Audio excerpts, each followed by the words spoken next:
Hello everyone, welcome to Kataria pharmacy. My self Sahiba. तो हम पढ़ रहे थे अपना फार्मास्यूटिकल इनऑर्गेनिक केमिस्ट्री की यूनिट फर्स्ट, है ना। इससे पहले हमने पढ़ा था हिस्ट्री ऑफ फार्माकोपिया। आज हम लेक्चर 2 में पढ़ेंगे सोर्सेस ऑफ इम्प्योरिटी। ये हमारी यूनिट फर्स्ट का सेकंड टॉपिक है और ये बहुत ज्यादा इंपॉर्टेंट है। ये एग्जाम में जरूर आएगा और ये लॉन्ग में पूछा जाता है, तो हमें इसको बहुत ही अच्छे से पढ़ना है, पूरी डिटेल में पढ़ना है। ठीक है, तो सोर्सेस ऑफ इम्प्योरिटी क्या होता है? कोई भी हम अपनी फॉर्मुलेशन बना रहे हैं, कोई भी हम अपना फार्मास्यूटिकल प्रोडक्ट बना रहे हैं, तो उसमें कोई भी ऐसा फॉरेन पार्टिकल आ जाता है, कोई भी अनवांटेड पार्टिकल जो हम नहीं चाहते कि वो हमारी फॉर्मुलेशन में आए, तो उससे क्या होता है, जो हमारा फार्मास्यूटिकल प्रोडक्ट होता है वो खराब हो जाता है। तो वो हमारा जो प्रोडक्ट होता है, अनवांटेड पार्टिकल होता है, वो काम करता है एज एन इम्प्योरिटी का। ठीक है, इस पूरे टॉपिक में हम देखेंगे कि ऐसी कौन कौन सी स्टेज हैं जिसपे हमारी इम्प्योरिटी होने के चांसेस रहते हैं, या कोई भी हम फॉर्मुलेशन बना रहे हैं तो कौन से स्टेप पे हमारे प्रोडक्ट में इम्प्योरिटी आ सकती है। ठीक है, और अगर कोई भी इम्प्योरिटी हमारे प्रोडक्ट में आ गई है तो वो हमारे प्रोडक्ट को कैसे खराब कर सकती है और क्या क्या इफेक्ट पड़ सकते हैं। फर्स्ट पॉइंट से देखेंगे कि some impurities cause unwanted side effect. Example, heavy metals. अगर कोई भी इम्प्योरिटी हमारे फार्मास्यूटिकल प्रोडक्ट में आ जाती है, तो अगर हम उस मेडिसिन को खा लेते हैं तो हमारी बॉडी में बहुत सारे साइड इफेक्ट कॉज हो सकते हैं। जैसे हमें वॉमिटिंग हो सकती है, हमारी बॉडी में एलर्जिक रिएक्शंस हो सकती हैं, बहुत सारी ऐसे हमारी बॉडी में साइड इफेक्ट कॉज हो सकते हैं। इसका एग्जाम्पल है हमारा हैवी मेटल्स।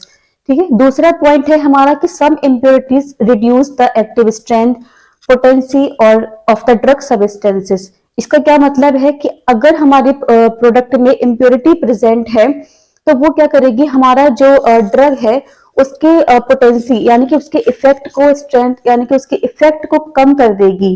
तो अब जितना हमें उससे फायदा होना चाहिए उतना हमें नहीं मिल पाएगा, तो ये इम्प्योरिटी हमारे प्रोडक्ट को ऐसे भी खराब कर सकती है। तीसरा पॉइंट है कि some impurities shortening the shelf life of the drug product.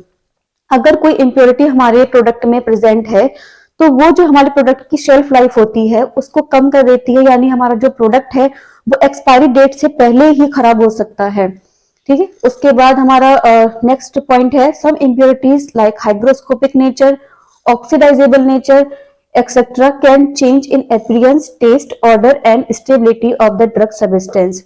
कुछ इम्प्योरिटीज क्या करती है कि जो हमारा फार्मास्यूटिकल प्रोडक्ट होता है उसके टेस्ट को चेंज कर देती हैं, उसके ऑर्डर को एंड उसकी स्टेबिलिटी को चेंज कर देती है। जैसे हमारी कोई इम्प्योरिटी हाइग्रोस्कोपिक नेचर की है, जैसे हमारी कोई भी जो हमारी इम्प्योरिटी है वो हाइग्रोस्कोपिक नेचर की है, तो अगर वो हमारे फार्मास्यूटिकल प्रोडक्ट में आ जाती है तो वो क्या कर सकती है कि हमारे जो एटमॉस्फेयर में मॉइस्चर प्रेजेंट होता है वो उसको एब्जॉर्ब कर लेगी और इससे हमारा जो फार्मास्यूटिकल प्रोडक्ट है वो खराब हो सकता है। ठीक है, तो इस पूरे जो हमारा इम्प्योरिटी आ सकती है हमारी, वो 3 स्टेजेस में आ सकती है किसी भी प्रोडक्ट में: during manufacturing, during purification and during storage. ठीक है, तो हम स्टार्ट करेंगे अपना पढ़ना ड्यूरिंग मैन्युफैक्चरिंग से।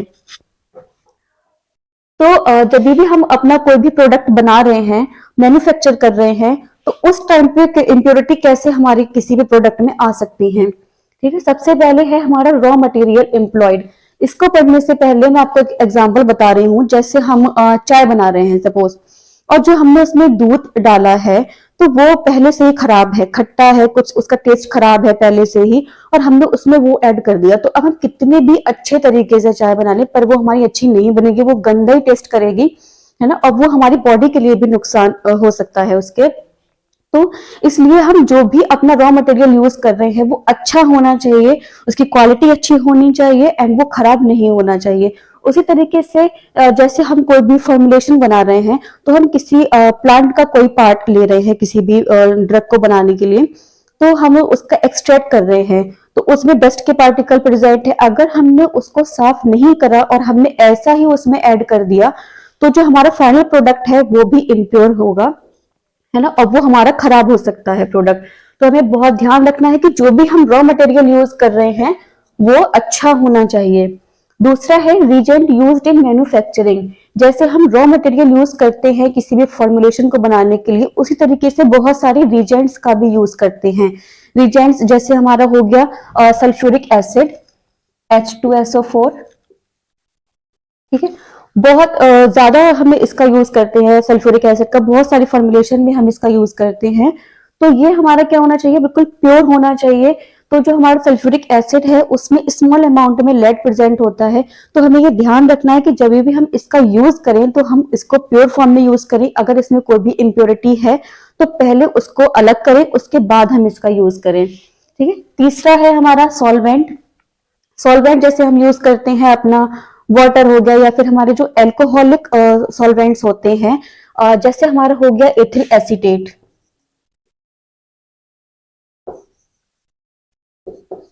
है ना। सॉल्वेंट हमारा हो गया एथिल एसीटेट, तो वो भी हमारा कैसा होना चाहिए, प्योर फॉर्म में प्रेजेंट होना चाहिए, है ना। उसमें भी कोई भी इम्प्योरिटी नहीं होनी चाहिए। अगर हमारे सॉल्वेंट में इम्प्योरिटी है तो वो हमारे फाइनल प्रोडक्ट में भी आ सकती है और उससे भी हमारा प्रोडक्ट जो है वो खराब हो सकता है। उसके बाद है रिएक्शन वेसल्स। रिएक्शन वेसल्स का मतलब होता है कि कुछ वेसल हम ऐसे यूज करते हैं, जैसे हमें अपना सॉल्वेंट है या सोल्यूशन है तो उस वेसल में रखना है। वेसल हमारी किसकी होती है, मेटल की। वेसल हमारी होती है मेटल की। तो जो हमारा सॉल्यूशन है या जो हमारा सॉल्वेंट है वो उससे रिएक्शन ना करे। अगर हमारा सॉल्यूशन है या फिर जो हमारा सॉल्वेंट है अगर उसने मेटल से रिएक्शन कर ली तो उसमें स्मॉल अमाउंट में कोरोजन के पार्टिकल्स प्रेजेंट हो सकते हैं, है ना, जो हमारा काम कर सकते हैं एज अ इम्प्योरिटी का। तो वो भी हमारे प्रोडक्ट को क्या कर सकते हैं, खराब कर सकते हैं। तो है ना, उसका भी हमें बहुत ज्यादा ध्यान रखना पड़ेगा कि जो भी हम अपनी वेसल यूज कर रहे हैं वो हम अपने सॉल्वेंट के अकॉर्डिंग ही यूज करें। उसके बाद है हमारा intermediate product. During the manufacturing process some intermediate product are also form. जो हमारे, जैसे हम इसका एग्जांपल देख लेते हैं, जो हमारा सोडियम ब्रोमेट है तो ये हमारा कन्वर्ट होता है सोडियम ब्रोमाइड में। जब हम इसकी रिएक्शन कराते हैं तो जो हमारा सोडियम ब्रोमेट है वो कन्वर्ट हो जाता है सोडियम ब्रोमाइड में। अगर कोई ऐसी कंडीशन हो जाती है कि जो हमारा सोडियम ब्रोमेट है वो प्रॉपर कन्वर्टेड नहीं हो पाता है सोडियम ब्रोमाइड में, तो ये एज अ काम करेगा हमारा इम्प्योरिटी का और इससे भी हमारा प्रोडक्ट खराब हो सकता है। ठीक है। उसके बाद है हमारा एटमॉस्फेरिक कॉन्टामिनेशन। इसमें हमें ध्यान रखना है कि जहां पर भी हमारा जो सेटअप है किसी भी फॉर्मुलेशन को बनाने का, जो भी एरिया है जहां हमने अपना पूरा सेटअप करा है, तो वो क्लीन होना चाहिए। बिल्कुल भी उसमें कोई भी एटमॉस्फेरिक कंटामिनेशन नहीं होना चाहिए। जैसे वहां पर जो हार्मफुल गैसेस होती हैं like carbon dioxide, sulphur dioxide, जो हमारी गैसेस होती हैं, ठीक है, CO2 एंड SO2, तो वो प्रेजेंट नहीं होनी चाहिए। जैसे हमारा जो एग्जाम्पल देख लेते हैं, सोडियम हाइड्रोक्साइड। तो जो हमारा सोडियम हाइड्रोक्साइड होता है वो बहुत जल्दी कार्बन डाइऑक्साइड को अपने अंदर एब्जॉर्ब कर लेता है। तो अगर हम किसी भी फॉर्मुलेशन को बना रहे हैं और उसमें हम यूज कर रहे हैं सोडियम हाइड्रोक्साइड को और हमारे एटमॉस्फेयर में अगर कार्बन डाइऑक्साइड गैस प्रेजेंट होती है तो बहुत ज्यादा चांसेस रहते हैं उसमें कॉन्टामिनेशन होने के। तो हमें ये बहुत ध्यान रखना है कि जहां भी हम अपना फॉर्मुलेशन बना रहे हैं वो एरिया पूरा क्लीन होना चाहिए, जिससे क्या हो, हमारा जो प्रोडक्ट है वो खराब ना हो, कॉन्टामिनेटेड ना हो। उसके बाद है डिफेक्ट इन मैन्युफैक्चरिंग प्रोसेस। इसको हम ऐसे समझ लेते हैं, जैसे हम कोई भी खाना बना रहे हैं, सपोज हम चावल बना रहे हैं, तो उसमें हमने क्या करा, हमने अगर पानी उसमें ज्यादा डाल दिया तो क्या होगा, उससे हमारे चावल खराब हो सकते हैं, कैसे चिपचिपे से बनेंगे। तो उससे भी क्या होगा, हमने जो प्रोडक्ट बनाया वो खराब हो गया। या अगर हमने उसको ज्यादा देर तक पका लिया तो हमारे जो चावल हैं वो जल सकते हैं, गंदा टेस्ट करेंगे एंड वो खाने में भी बेकार लगेंगे। तो उससे भी वो हमारा क्या है, खराब हो सकता है। उसी तरीके से जब हम कोई भी अपनी ड्रग बना रहे हैं, कोई भी फॉर्मुलेशन बना रहे हैं, तो उसमें बहुत सारे स्टेप होते हैं।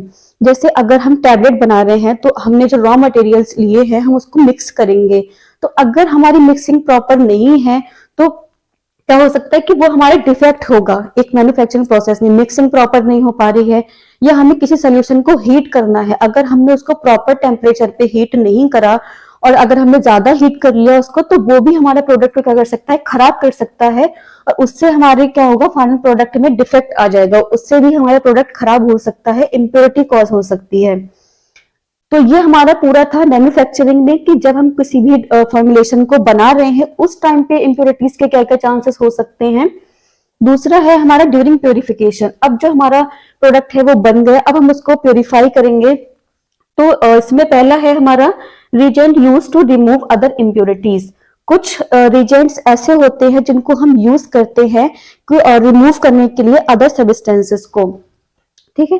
जैसे हम इसमें यूज करते हैं अपना बेरियम क्लोराइड। बेरियम क्लोराइड हम यूज करते हैं रिमूव करने के लिए सल्फेट को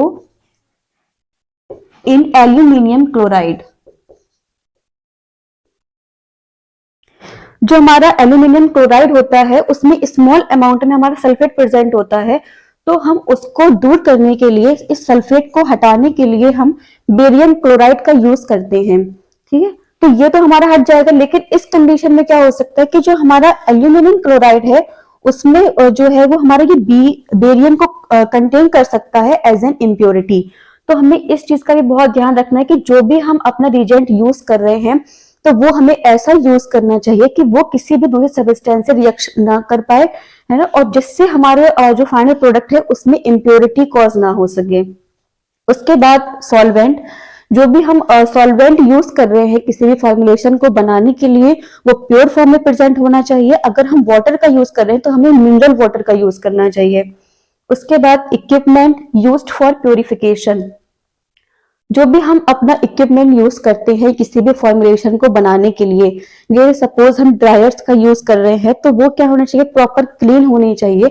अगर हमारे इक्विपमेंट में ही पहले से डस्ट के पार्टिकल प्रेजेंट हैं या और बहुत सारी चीजें प्रेजेंट हैं उसमें, और हमने अपना जो प्रोडक्ट है वो उसमें डाल दिया, कोई भी सोल्यूशन डाल दिया, तो उसमें भी इम्प्योरिटी आ सकती है, तो जो हमारे प्रोडक्ट को क्या कर सकती है, खराब कर सकती है। तो उसका भी हमें बहुत ज्यादा ध्यान रखना है।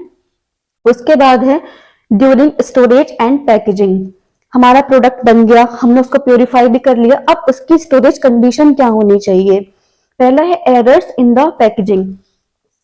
एरर्स कैसे आ सकती हैं कि कोई भी, अगर हमारी टैबलेट है सपोज, तो दो टैबलेट हमारी सेम साइज कलर शेप की है और हमने उनको ध्यान नहीं रखा कि ये हमारी अलग टैबलेट है, ये अलग है, हमने दोनों को एक में ही पैक कर दिया, तो उससे भी क्या हो सकता है कि कॉन्टामिनेशन हो सकता है, वो दोनों एक दूसरे से रिएक्ट कर सकती हैं और एज ए इम्प्योरिटी उसमें आ सकती है, हमारी टैबलेट खराब हो सकती है। तो हमें स्टोर करते टाइम ध्यान रखना चाहिए कि हमें सारी मेडिसिन को अलग अलग स्टोर करना चाहिए, उनकी स्टोरेज कंडीशन अच्छी होनी चाहिए। उसके बाद है माइक्रोबियल कॉन्टामिनेशन। जहां भी हम अपना फॉर्मुलेशन जो हमने बनाई है, जो भी मेडिसिन हमने बनाई है, जहां भी हम उसको स्टोर कर रहे हैं वो एरिया पूरा क्लीन होना चाहिए।